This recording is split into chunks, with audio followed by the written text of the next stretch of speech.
Right. Let's get into it. Today, we're digging into a pretty huge review that's set to completely reshape English lessons for a whole generation of kids. This is all about getting pupils ready for the world we live in right now and maybe moving on from some of the older methods. So, let's break down what this massive overhaul is all about. And this is the question at the very heart of it all, isn't it? Are we teaching kids skills just for the exam hall? Or are we actually teaching them skills for life? The whole point is to give young people the communication tools they're actually going to use, in their jobs and just in their day-to-day lives.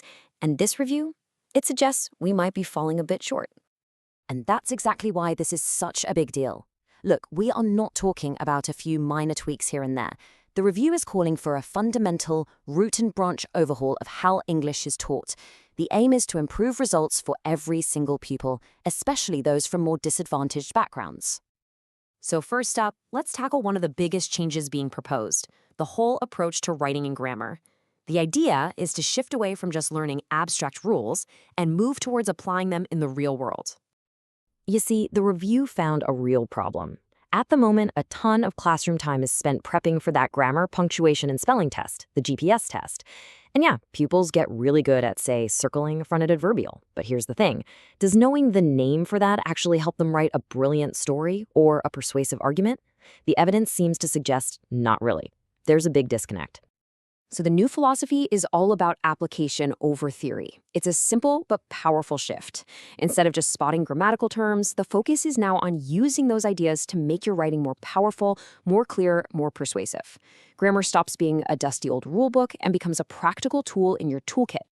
Okay, so how are they actually going to do this? Well, the review lays out some really concrete steps. First off, streamline the curriculum. Let's focus only on the grammar that genuinely helps pupils read and write better. Second, get rid of the current GPS test. And third, bring in new tasks that actually test how well a pupil can write. Their ability to build an argument, structure a piece, and really communicate. Now for the second massive area of change, Oracy. This is all about putting spoken language on a pedestal, giving it the same status and importance as reading and writing. So what on earth is Oracy? Well, it's pretty simple, really. It's the ability to express yourself clearly, fluently, and effectively when you speak. It's about structuring what you want to say, listening properly to other people, and communicating with genuine confidence. And the review itself really hammers this home. This quote makes it crystal clear that Oracy isn't just some nice-to-have add-on. Nope, it's being put right at the heart of the new curriculum, a true cornerstone of the whole thing. But why the big push? Well, the evidence is overwhelming. Strong Oracy skills are one of the most powerful ways we have to close the attainment gap. For kids from disadvantaged backgrounds, building that confidence in speaking can be absolutely transformative. It boosts their vocabulary, sharpens their reasoning, and gives them vital skills for things like job interviews down the line. And one of the main ways to build these skills? Give drama a much bigger role in school. We're not just talking about the annual school play here. This is about using drama as a proper strategic tool, creating a structured, fair space where every single pupil gets the chance to find and develop their voice.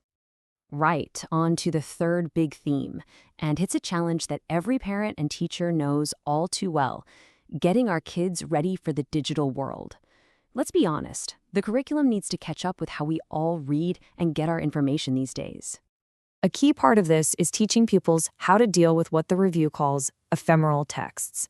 And when you think about it, most of what we read now has a really short lifespan, right? It's social media feeds, online news articles, blogs. The argument is that we need to explicitly teach kids how to analyze these kinds of texts with a critical eye. And this is where the new curriculum gets really smart and joined up. It all kicks off in English lessons. That's where you learn the foundational skills, how to question information, how to spot bias, and how to understand the persuasive language that's all over the internet. Then, the computing curriculum layers right on top of that. This gives pupils the technical know-how, understanding the platforms themselves and the practical digital skills you need to use them safely and effectively. And finally, wrapping around all of that, you have RSHE. That's Relationships, Sex, and Health Education. This provides the absolutely crucial context for staying safe online, navigating digital friendships, and understanding potential dangers. It's a proper, integrated, three-pronged attack. So let's pull all these threads together now and have a look at the big picture, what the English curriculum could actually look like going forward. Now, if you're worried that all this talk of modernizing means throwing out the classics, don't be. The review is very clear. Our literary heritage is still vital. Shakespeare, still mandatory. A 19th century novel? Yep, still in there. But, and this is a big but, it also pushes for more flexibility, so teachers can bring a much wider, more diverse range of authors into their classrooms. And here's a quick summary of the main changes to tests and assessments. The phonics check for the little ones, that's staying put. The Key Stage 2 GPS test, that's out, replaced by a new proper writing assessment. There'll be a new diagnostic test in Year 8 for English and Maths to help pupils before they start their GCSEs. And the spoken language part of the GCSE will still be a separate grade. And that really brings us right back to that huge question we started with. This review is a seriously bold attempt to answer it.